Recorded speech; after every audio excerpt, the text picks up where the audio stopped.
Since the dawn of Earth, a silent companion has circled our planet. It emits no light of its own, produces no sound, and has no atmosphere. Yet, despite this quiet presence, it influences every ocean, the length of a day, and even the stability of our world. The Moon, the Earth's only natural satellite. At first glance, it appears simple, a rocky globe, lifeless and still. But its presence is far more than just a feature of the night sky. Were it to vanish, Earth would quickly stop resembling the world we know. The climate would become erratic, the poles might shift, and the rhythm of tides would collapse into chaos. Contrary to appearances, the Moon is not a passive observer. It is an active participant in the Earth system. Humans sensed this long before they could quantify it. Ancient calendars were guided by its cycles. Farmers tracked its phases, animals responded to its glow, and the ocean's tides revealed its power. Today, we can describe all of this through the laws of physics. Yet the intuition of our ancestors was remarkably accurate. The Moon truly governs the Earth's rhythm. It is the Moon that stabilizes the tilt of our planet's axis, keeping the climate relatively mild. It slows the planet's rotation, lengthening our days, and its gravity, invisible yet constant, gives the oceans their pulse. In this chapter, we will explore how this extraordinary relationship came to be, how it affects us today, and what will happen as the Moon slowly drifts away, just a few centimeters each year. Earth did not always have the Moon. In fact, in its earliest moments, the planet existed alone, scorched, unstable, battered by the remnants of the solar system's birth. This was a time of chaos. Earth's surface bore no resemblance to what we now consider a landscape. Molten seas, violent eruptions, and an unending hail of asteroids. It was in this turbulent environment that our satellite was born. The most widely accepted explanation for its formation is known as the giant impact hypothesis. According to this theory, about 4.5 billion years ago, a Mars-sized body collided with the young Earth. Today we call it Theia. The impact was so immense that it tore vast amounts of material from our planet into space. For a brief moment, Earth and Theia merged into a single molten mass, surrounded by a ring of molten rock. This ring, similar to Saturn's today, gradually began to coalesce. Piece by piece, fragments of rock clumped together under gravity until a single body emerged. The Moon. At that time, it was much closer to Earth than it is today, occupying a large portion of the sky, with a gravitational pull that generated enormous tides reaching hundreds of kilometers inland. The first millions of years after its formation were marked by intense meteor bombardment. The surface we see today is largely a record of those impacts, crater after crater, traces of cosmic violence from a time when the solar system was still settling. Earth underwent similar experiences, but wind, water, and tectonic activity erased most of the evidence. The Moon preserved it all, which is why its surface is often described as an archive of our planet's earliest history. Some scientists have considered alternative theories that the Moon formed independently and was captured by Earth's gravity, or that it coalesced alongside Earth from the same cloud of dust and gas. Yet these hypotheses do not fully account for the chemical composition of lunar rocks. Samples brought back by the Apollo missions revealed that the Moon and Earth share an almost identical makeup, as if they originated from the same source, evidence that strongly supports the collision scenario.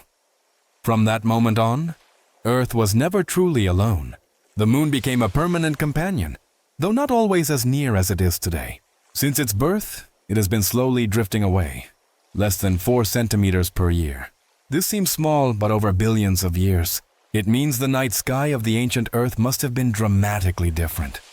The Moon dominating the horizon, brighter and larger, its gravity shaping the oceans and climate of a young planet. Thus began the relationship that continues to govern Earth's balance today. Without this colossal impact, without this fortuitous event, there might be neither Moon nor the life that evolved in sync with its pull. Once the Moon stabilized its orbit, a slow yet profoundly important gravitational dance began between it and Earth. This invisible force, seemingly minor on a cosmic scale, turned our planet into a stable and predictable environment, a prerequisite for the emergence of life. Each day, Earth rotates on its axis, while the moon's gravity acts like a brake. It slows the planet's spin subtly but relentlessly. When Earth was young, a day lasted only about 5 hours. Today it spans 24. Each century lengthens it by only a few milliseconds. But in geological terms, that is enormous. Over time, rotational energy is transferred from Earth to the moon, causing it to drift gradually outward. This process also stabilizes Earth's axial tilt. Without the moon, the tilt could fluctuate wildly, triggering climatic catastrophes. The angle of tilt determines the seasons, temperature distribution, and the balance between ice and water. Without the moon, this tilt could vary by tens of degrees, sending the poles toward the sun while the tropics freeze. Conditions likely fatal to complex life.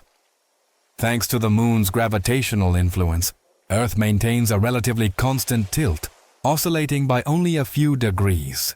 This stability has preserved the cyclical climate to which organisms adapted over millions of years. In this sense, the moon does more than accompany Earth. It safeguards its balance. Its pull also drives the tides. Every ocean, sea, and even large lake rises and falls in rhythm with its orbit. The moon's gravity pulls water toward it, creating a bulge on Earth's surface. On the opposite side, a second bulge arises due to centrifugal force from Earth's rotation. As the planet spins, these bulges travel across the surface, creating the familiar tidal cycle. Tides matter not just for navigation or marine life. They played a vital role in evolutionary history. When life first emerged from the oceans, fluctuating water levels formed transitional environments, shallow lagoons and temporary inlets, where organisms could adapt to life on land. In this way, the moon indirectly influenced the development of species that would eventually dominate terrestrial habitats. Earth and the moon remain intricately interdependent. One is incomplete without the other. Our satellite regulates planetary motion, stabilizes climate, and influences water and biological rhythms. In return, it drifts away slowly, approximately 3.8 centimeters per year, a consequence of energy exchange ongoing for billions of years. In a few billion years, the moon will be distant enough that its effect on tides will weaken considerably. Days will lengthen further, and the ocean's rhythm will slow. Yet on a human timescale, this change is nearly imperceptible. Our world still moves to the same cadence it has since the moon's birth, a rhythm dictated by its presence. Life on Earth has always aligned with the cycles of light and darkness, and the moon plays a pivotal role. Although its light is faint compared to the sun, it serves as a cue for many species, guiding behavior. In biology, this is called lunar synchronization, the phenomenon where life cycles correspond to the moon's phases. The oceans provide the clearest example. Hundreds of species, from plankton to fish, respond to nocturnal light changes. Coral reefs, for instance, spawn precisely in synchrony with the moon, often days after a full moon. Millions of polyps release reproductive cells simultaneously, creating a spectacle where timing is essential for survival. Fish also navigate by lunar cues.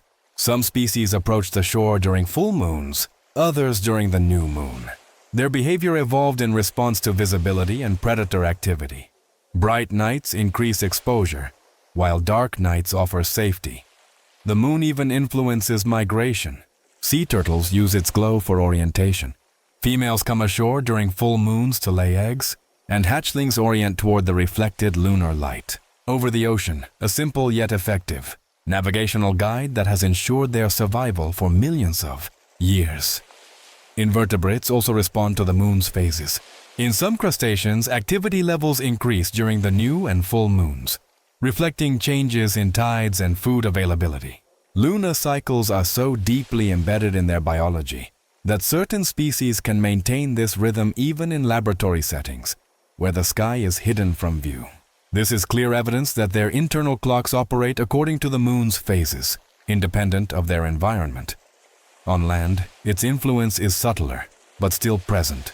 For nocturnal creatures such as owls, bats, and predatory cats, the changing brightness of the night alters hunting conditions. During full moons, activity often decreases, the night is too illuminated, and prey is too alert. In contrast, during darker nights at the new moon, animals venture out more boldly, and the natural world seems to move faster. The moon also affects humans, though in a more indirect way. Research suggests that lunar phases may subtly influence sleep patterns, mood, and activity levels, though the connection is far weaker than in animals. It is more a remnant from times when humans lived closer to nature and relied on the natural nocturnal light. For our ancestors, the difference between new and full moon meant the difference between darkness and the ability to move about after sunset. The most pronounced lunar influence on the biosphere remains in the oceans. Tides dictate life rhythms for countless species. The fluctuating water levels determine when animals feed, reproduce, and migrate. In tidal zones, each day follows a cycle synchronized with the moon's motion. Its position shapes the pace of life for organisms that have adapted over millennia to navigate this ever-changing environment. Thus, despite its distance and apparent silence, the moon orchestrates Earth's biological rhythm. Its presence is not merely an astronomical fact, it is a foundational element of life. Water, light, and gravity combine to create a system in which everything is interconnected. What happens in the sky reverberates through the depths of the oceans and governs the behavior of creatures across the planet. From the dawn of humanity, the moon has been more than a celestial ornament. For our ancestors, it was a clock, a calendar, and a sign of order in a world often perceived as chaotic. Before mechanical clocks, before humans measured time, the moon dictated the rhythm of life. Each phase, from the thin crescent to full moon and back to darkness, held meaning. Its changing shape was the first predictable phenomenon observable by the naked eye, and from these cycles arose the earliest calendars. In many cultures, time was measured not in days or weeks, but in lunar months. The very word month derives from moon. 12 full cycles made a year. Farmers observed its phases to determine when to sow and when to harvest. The moon's rhythm was nature's rhythm, and humans simply adapted to it. Over time, this relationship gained symbolic significance. The moon became a symbol of change, cycles, and renewal. In ancient cultures, it was often associated with femininity, fertility, and the biological rhythms of life. This is no coincidence. Its cycle lasts just over 29 days, nearly matching the average menstrual cycle. For early societies, this alignment was both obvious and sacred. Around the world, people believed the moon influenced birth, fertility, and even emotions. Modern science approaches such beliefs cautiously, yet some observations remain intriguing. Studies suggest that during full moons, some people sleep less and experience lighter rest. Other research indicates that lunar cycles might subtly influence hormonal balance and mood. While these effects are delicate and not fully understood, what once seemed obvious and almost magical to ancient cultures remains today a mysterious phenomenon. The moon also played a major role in folk medicine and traditional beliefs. For centuries, it was thought that its phases determined the effectiveness of treatments, the best time to plant medicinal herbs, or even when to perform surgical procedures. Some of these practices survive today in rural traditions, passed down through generations. In the Middle Ages, the moon became associated with human behavior. The term lunatic derives from the Latin luna, meaning moon. It was believed that the full moon could cause insomnia, agitation, or even madness. Modern psychiatry does not confirm a direct influence of lunar phases on mental health, yet the belief persists. Many people still notice restlessness or emotional shifts during the full moon, perhaps a matter of suggestion, or a remnant of an ancient evolutionary attunement to nocturnal light rhythms. The moon also had practical significance. Its glow enabled ancient people to hunt, travel, and work at night. The full moon was a time of activity, the new moon a time for rest. As civilization developed and artificial lighting spread, this natural rhythm began to fade. Today, we rarely notice the difference between a moonlit night and a moonless one. The glow of cities has overshadowed the natural cycle that shaped human behavior for millennia. Yet traces of this connection remain. In calendars, language, symbolism, and culture, the moon continues to be part of daily life. Though we no longer rely on its phases to plan our days, we still sense its influence. Some monitor their sleep according to lunar cycles, while others simply feel that a full moon night is different. Perhaps it is merely an echo of times when its glow truly dictated the rhythms of life. The moon, though constant, never looks the same from one night to the next. Its shape changes in a regular, predictable cycle lasting about 29.5 days. This is the lunar phase cycle, a consequence of the moon's orbit around Earth and the way sunlight illuminates its surface. In reality, the moon does not emit its own light. It reflects the sun's rays. The portion we see depends on the angle of sunlight and our position on Earth. During its full orbit, the moon shows us different parts of its illuminated side, from complete darkness to full brilliance. The cycle begins with the new moon. At this point, the moon lies between Earth and the sun. Its illuminated side faces the sun, while the dark side faces us, making it appear as if the moon is absent from the sky. It is a moment of quiet in the lunar rhythm, the start of a new cycle. In ancient cultures, the new moon symbolized rebirth and fresh beginnings. A few days later, the crescent moon appears, a thin, delicate line of light just after sunset. It is the first sign of the moon's return. Each night, it grows, a stage called the waxing crescent. When half of its disk is illuminated, it is the first quarter. At this stage, the line between light and shadow, the terminator, splits the moon evenly. For observers on Earth, this is the perfect time to study surface details. Craters, mountains, and plains become strikingly visible under sharp contrasts of light and shadow. After the first quarter, the moon continues to grow. Its glow intensifies, the disk nearly full. This stage is called the waxing gibbous. Finally, the full moon arrives, when the sun, Earth, and moon are almost perfectly aligned, and the entire visible side is illuminated. The night becomes bright, shadows sharp, and lunar light is sufficient to illuminate the landscape.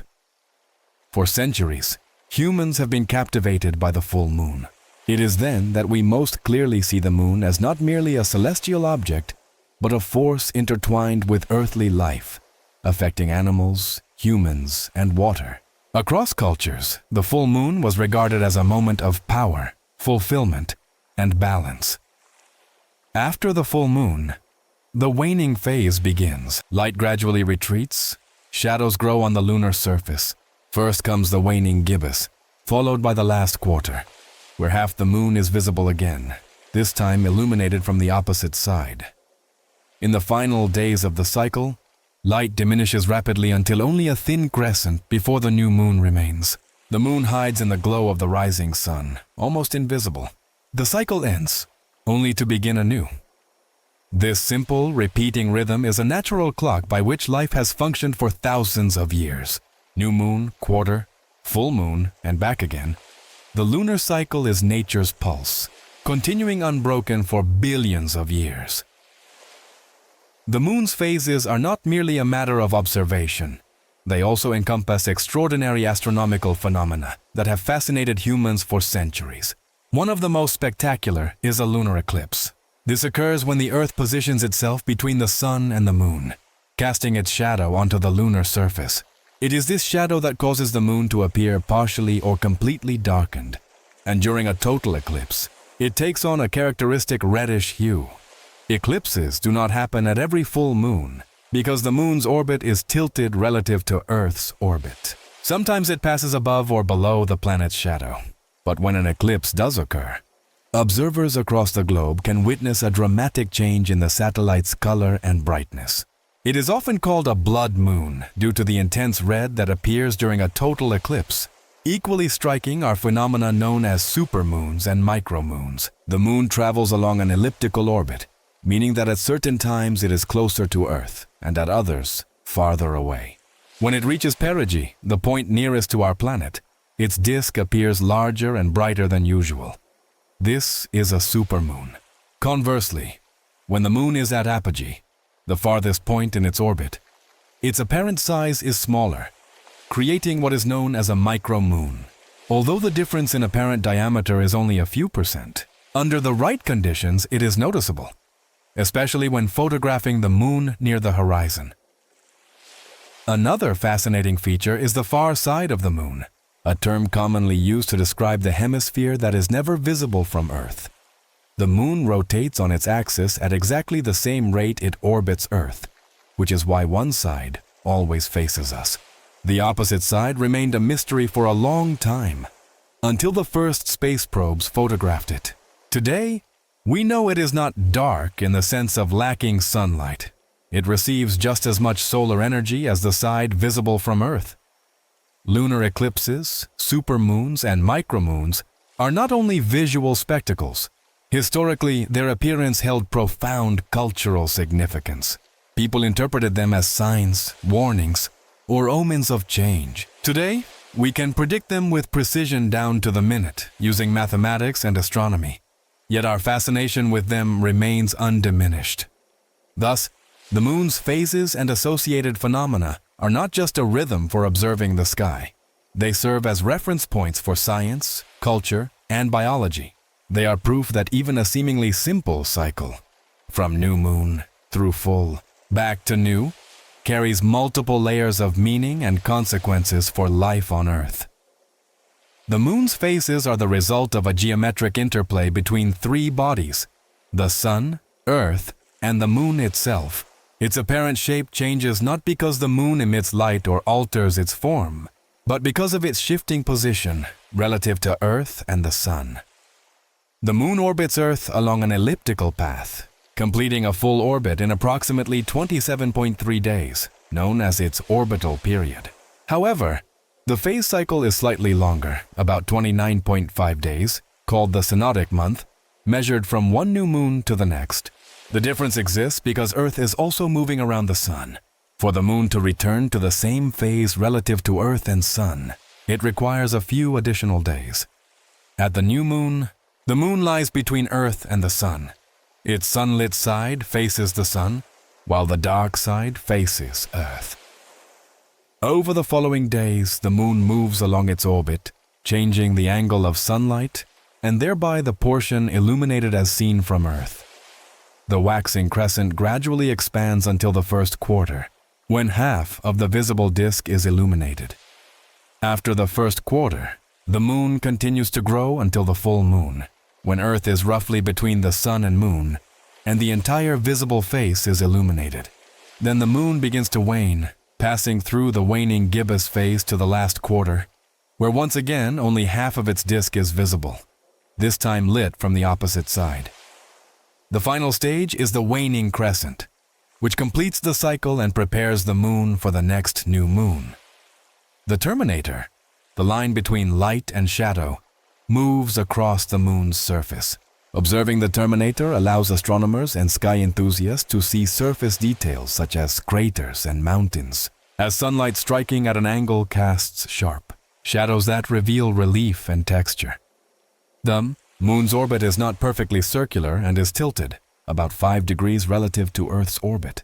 Around the sun, this small angle explains why not every full moon results in an eclipse. Additionally, the elliptical orbit causes the moon's distance from Earth to vary throughout its cycle, which produces supermoons when it is near and micromoons when it is farther away. This repeating system of movements, angles, and distances creates the rhythm we observe as changing phases. It is a simple yet remarkably precise mechanism. Every orbital motion matters, and every change in illumination determines how the moon appears in the sky. This makes the phase cycle one of the most predictable and comprehensible astronomical phenomena observable with the naked eye. Lunar eclipses are directly tied to the moon's orbital motion and phases. They occur only during a full moon, when Earth is positioned roughly between the sun and moon, casting its shadow on the satellite. There are 3 main types of eclipses: total, partial, and penumbral. In a total eclipse, the moon enters Earth's full shadow and appears red due to the scattering of sunlight through Earth's atmosphere. Partial eclipses occur when only part of the moon passes through the full shadow, while the rest remains lit. Penumbral eclipses are subtler, with the moon moving through a partial shadow and dimming slightly. Not every alignment of sun, earth, and moon results in an eclipse. The moon's orbit is inclined by about 5 degrees, so full moons often pass above or below Earth's shadow. Only when the moon's orbit intersects the plane of Earth's shadow, the line of nodes, does an eclipse become possible. Eclipses are predictable and occur in cycles called syzygies. Historians and astronomers have used this regularity for centuries to create calendars and forecast astronomical events. For ancient cultures, eclipses were highly significant, regarded as messages from the gods or omens of major happenings. In combination with phases, the moon's apparent size changes. Supermoons during perigee amplify the visual spectacle, while micromoons at apogee make eclipses appear slightly less dramatic, though physically they occur in the same way. Each phenomenon, phase, tide, supermoon, or eclipse, results from precise laws of physics and geometry. Their regularity made moon observations one of the foundations of astronomy, helping us understand not only our satellite, but also Earth's motion, solar system mechanics, and rhythms that have shaped life on our planet for billions of years. Although the moon may seem calm and unchanging, its surface tells the story of dramatic events billions of years ago.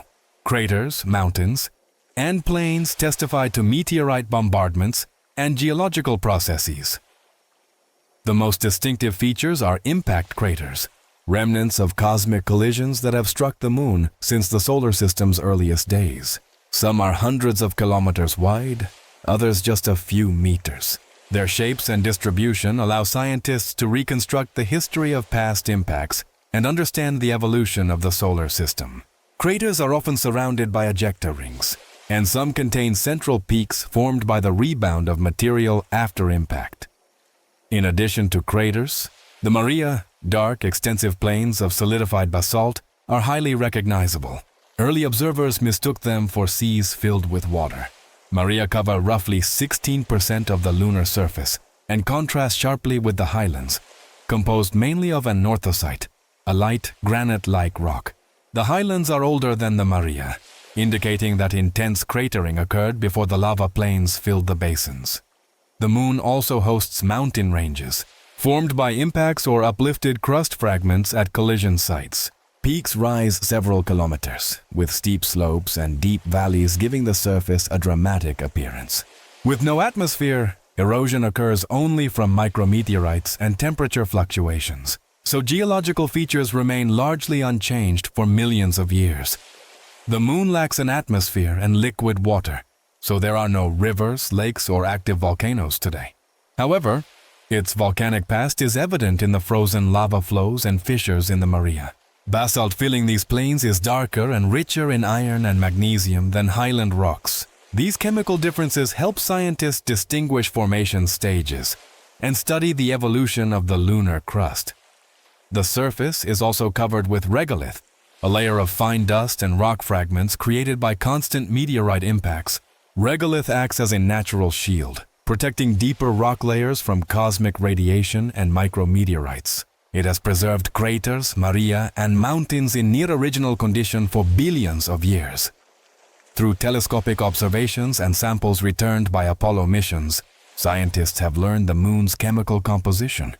The crust is poor in water and light elements, rich in silicon, magnesium, and iron oxides. Analyses suggest much of the moon formed from Earth material ejected during the Theia collision, with Maria younger than the highlands by over 1 billion years. All this makes the moon not only our natural satellite, but also a geological archive of the solar system. Every crater, plain, and fragment of regolith tells a story of cosmic events billions of years old, readable to those who know where to look. While the moon appears as an everyday feature of the sky, it can produce extraordinary visual effects. One well-known phenomenon is a lunar halo. Bright rings around the moon formed when ice crystals in Earth's atmosphere refract its light. Halos can span tens of degrees and sometimes display subtle colors, blues, purples, and reds. In ancient times, people considered them divine signs, omens of rain or changes in weather. Another optical effect is the moonbow, a lunar rainbow. It forms like a sunlit rainbow as moonlight refracts and reflects in water droplets. Due to the moon's weaker light, the colors are faint, often appearing nearly white. Moonbows are visible during full or nearly full moons when lunar illumination is strong enough. The moon also changes color at the horizon. When low in the sky, its light passes through a thicker layer of atmosphere, scattering shorter wavelengths and creating warm tones from orange to deep red.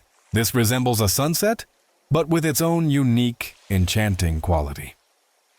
Some optical phenomena occur on the moon itself. In Maria and craters, sunlight strikes at different angles, producing shadow effects that change with the lunar phase. Astronomers and photographers exploit this to highlight surface details. Narrow valleys, ridges, or crater peaks appear dramatically sharp. Occasionally, we can see the red moon effect, not to be confused with a total eclipse. When rising or setting, the moon appears red due to atmospheric scattering, particularly when dust or smoke is present. Combined with its low position, the result is spectacular and often creates the illusion of an enormous satellite. All these effects show that the moon is far more than a rocky body with predictable phases. It is a dynamic element of the night sky, changing daily in appearance and perception. From halos and moonbows to dramatic horizon colors, each phenomenon reminds us that observing the moon is not only a scientific pursuit, but also a rich visual and emotional experience. Imagine Earth without the moon. The planet would still rotate and orbit the sun, but it would lack the companion that has stabilized its motion and life rhythms for billions of years.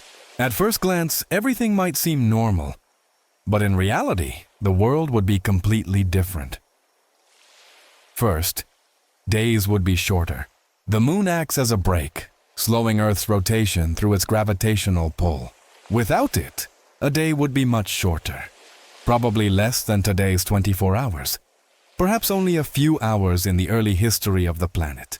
Faster rotation would mean stronger winds, greater temperature extremes, and a more unstable climate. Second, Earth's axis would be unstable. The moon keeps the tilt of Earth's axis within a few degrees. Without it, the axis could wobble tens of degrees over thousands of years. The consequences would be dramatic. Tropics might periodically lie near the poles, and the poles might shift toward the equator. Seasons would become chaotic, extreme, and unpredictable, making it difficult for plants and animals to thrive. Tides would be very weak, almost imperceptible. The moon is responsible for most of the tidal energy. Without it, oceans would not move rhythmically, and coastal ecosystems that evolved with tidal cycles might never have formed.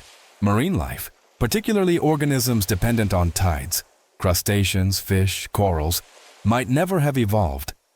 Without the moon, nights would also be darker in prehistoric times. Its light allowed our ancestors to navigate and plan activities at night. Moonless nights would be true darkness, harder to survive in and hunt by, potentially influencing the evolution of humans and nocturnal animals. There would be no spectacular optical phenomena. Full moons, lunar halos, moonbows, culture, mythology, and art inspired by its glow for thousands of years simply would not exist. Stories of lunar gods, rituals tied to phases, and even the early science based on observing its cycles would be missing. Over millions of years, the absence of the moon would mean that Earth could look entirely different. Biological rhythms would be more chaotic, climates extreme, and evolution, if it even occurred, could have taken a completely different path. The moon shapes ocean currents, atmospheric behavior, and axial stability, subtly guiding the development of life on our planet. In this way, the moon can be called an invisible architect of Earth. Without it, the world would be less stable, less predictable, and the life we know might never have arisen. Humans have always been fascinated by the moon, first observing it with the naked eye, then through telescopes, and eventually reaching it in person. The first serious lunar expeditions began in the mid-20th century, during the space race. Both the United States and the Soviet Union set ambitious goals to touch and study our satellite. The first robotic probes, such as the Soviet Luna 2 and Luna 9, enabled humanity's first contact with the moon's surface. In 1959, Luna 2 impacted the satellite, becoming the first human-made object to reach it. Luna 9, later that same year, sent the first images of the surface, empty, rocky plains and numerous craters that confirmed telescope observations. The real breakthrough, however, came with the Apollo program in the United States. On July 20, 1969, Apollo 11 landed in the Sea of Tranquility, and Neil Armstrong became the first human to step onto the moon. His words, "That's one small step for man, one giant leap for mankind," became a symbol of space exploration. Together with Edwin Buzz Aldrin, he collected rock samples, took photographs, and planted a flag, the beginning of direct scientific study from the lunar surface. Subsequent Apollo missions provided an enormous amount of scientific data. Astronauts analyzed rock composition, measured regolith thickness, studied local gravity, and examined the geological layout of craters. Through these studies, we understood the differences between Maria and Highlands, confirmed the moon's age, and reconstructed its history within the formation of the solar system. Not all missions were crewed. The Soviet Union, Europe, and Japan continued robotic programs. Orbiters and landers closely mapped the moon, investigated its surface, and searched for water ice in polar craters. Research over recent decades has transformed our perspective of the moon. It is no longer just a barren, inhospitable globe, but a place that could become a base for further space exploration. Today, plans to return humans to the moon are becoming increasingly realistic. Programs like Artemis envision long-term missions on the surface, not just for scientific research, but also to develop infrastructure for further journeys to Mars and beyond the solar system. The moon is thus not only a destination, but also a space laboratory, testing technology, human life, and work in extraterrestrial conditions. Exploration demonstrates that even an object observed from Earth for billions of years can still surprise us. Every mission reveals new mysteries, and every rock brought back, sometimes with previously unknown chemical compositions, adds to our knowledge. The moon has ceased to be just a point in the night sky. It has become a place where science, history, and humanity's future converge. The moon is no longer only the goal of historical Apollo missions. It is becoming the laboratory of the future and a launch point for exploring the solar system. Scientists and engineers are increasingly planning to use its resources and environment in ways that could impact life on Earth and humanity's journey into space. One of the main concepts is building permanent lunar bases. Such stations would allow long-term scientific research, testing of human life and work in low gravity, and the development of technology for interplanetary flights. Human presence on the moon enables exploration of areas difficult to study from orbit, as well as sample collection from polar craters where water ice may exist. The moon is also a potential source of resources. Its regolith contains minerals, metals, and rare isotopes not common on Earth, including helium-3, which may one day become fuel for nuclear fusion. Exploiting these resources could help meet Earth's energy needs and form the foundation of a space industry. Equally important is solar energy. Areas near the lunar poles receive sunlight most of the time, ideal for solar panels that could power lunar bases and potentially beam energy back to Earth via microwaves. The moon is also an excellent observation and launch point for deeper solar system exploration. From its surface, spacecraft can be sent to Mars or beyond Neptune more easily and cheaply. Thanks to lower gravity and no atmosphere, one can imagine the moon as a spaceport, from which humanity begins interplanetary journeys. Importantly, all these plans require international cooperation and technology still in development. The moon is therefore not only a site of research but also a laboratory for humanity's future. It shows that our dreams of space can become reality if we combine science, engineering, and imagination. Looking ahead, the moon is no longer just a companion of the night sky. It is the key to understanding the universe and transcending Earth's boundaries. Here, science, adventure, and dreams converge. And each step humans take on its surface brings us closer to answering the question, How far can we reach into space?